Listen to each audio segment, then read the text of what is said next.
اور جہاں میں مانتا ہوں کہ احتجاج کرنے والوں سے تاریخی غلطیاں ہوئیں،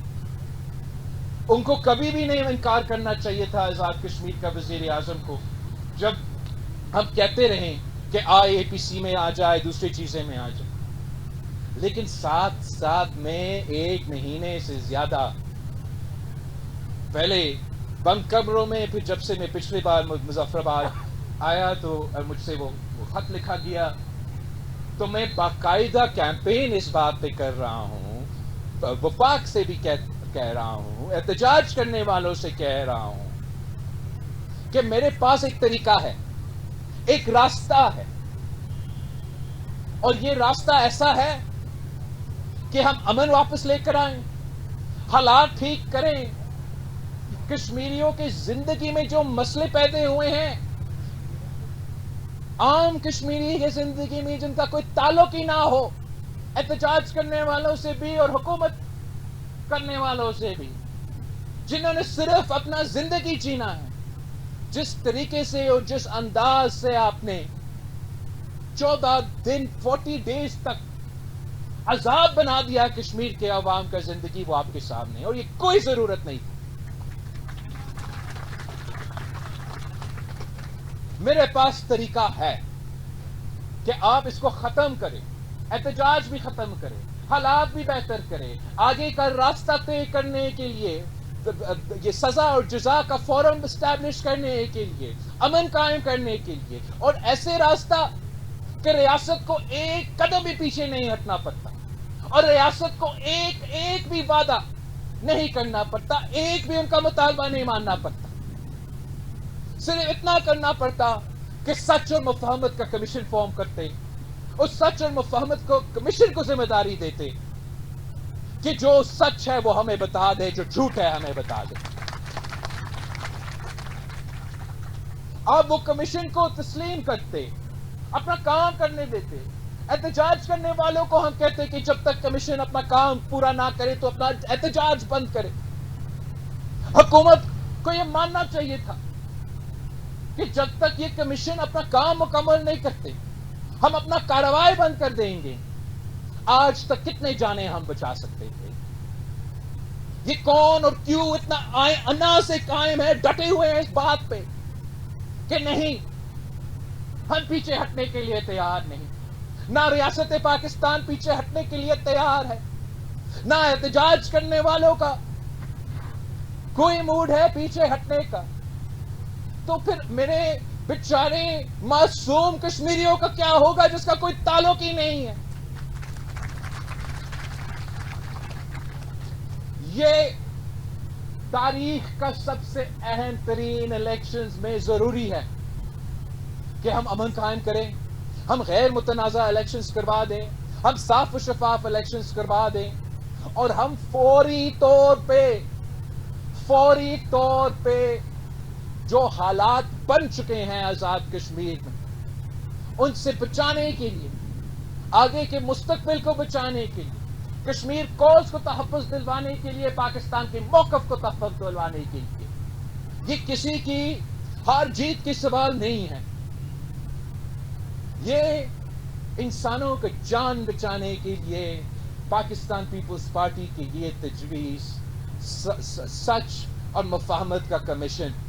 ریاست پاکستان کو تسلیم کرنا پڑے گا اور احتجاج کرنے والوں کو تسلیم کرنا پڑے گا۔ ہم اس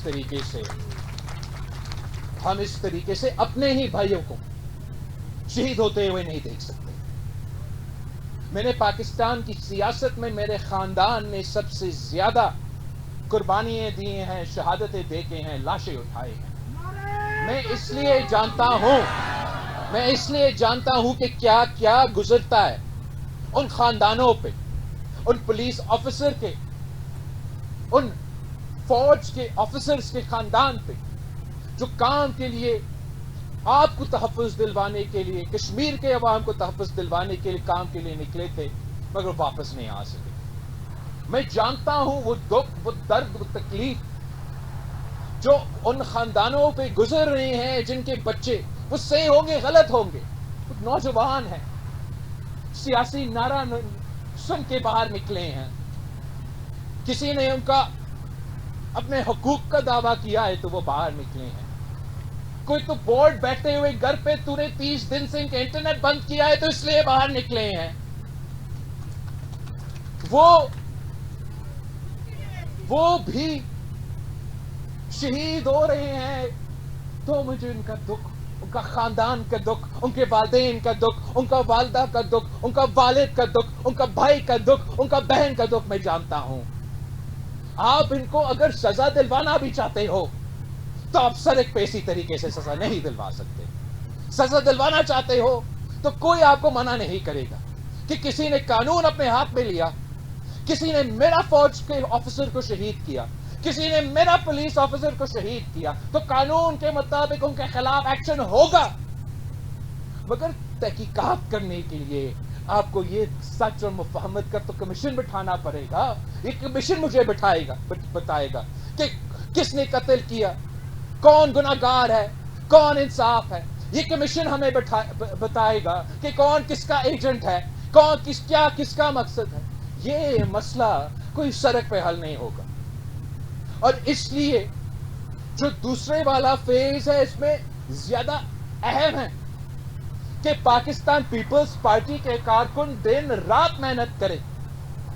دن رات محنت کر کے آپ نے پیپلز پارٹی کو جتوانا ہے. میں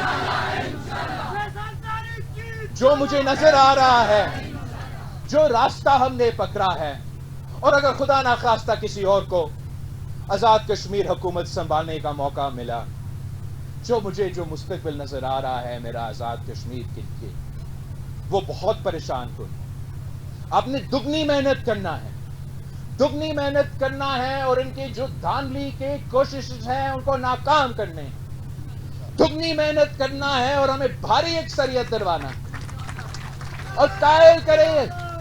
ہر کسی کو قائل کرے کہ ان کو ووٹ ڈالنا ہے. میں جانتا ہوں مایوسی ہے اور ان کا یہ پلان ہے، یہ چاہتے ہیں، جو زور زبردستی اور چور دروازے سے حکومت بنانا چاہتے ہیں، گولیاں چلا کے حکومتیں چلانا چاہتے ہیں، لاشیں گرا کے اپنے حکومت بنانا چاہتے ہیں. ان کا یہ پلان ہے. آپ سمجھیں ان کا یہ پہلے سے پلان تھا کہ دباؤ آزاد کشمیر کو، خوف پھیلاؤ آزاد کشمیر میں، مایوسی پھیلائے آزاد کشمیر میں، بوائیکاٹ کروائے آزاد کشمیر میں، تاکہ لوگوں کا تعداد کم ہو. اور جتنے لوگوں کا تعداد کم ہوگا اتنا آسان ہی ہوگا ان کو دھاندلی کرنے کے لیے، اتنا آسان ہوگا ان کو زور زبردستی اپنا حکومت بنانے کے لیے. تو آپ نے دگنی کام کرنا ہے، دگنی محنت کرنا ہے اور یہ زور دینا ہے. جو میرے پی ٹی آئی کے دوست بوائیکاٹ کا جو آپ کے ساتھ گیم کھیلا ہے، ان کا سمجھ میں نہیں آ رہا. وہ جو پی ٹی آئی کے کارکن ہیں وہ سمجھتے ہیں کہ یہ بوائیکاٹ کر کے اپنا پارٹی کا فلاح، یہ سب سے بڑا سازش. قومی جو پی ٹی آئی کا قیادت ہے اور مقامی جو پی ٹی آئی کا قیادت ہے، انہوں نے جیسے اپنا قائدین کو دھوکہ دیا، تاریخ میں کسی سیاسی جماعت نے ایسے دھوکہ نہیں دیا. ان کو بھی ایک طرف سے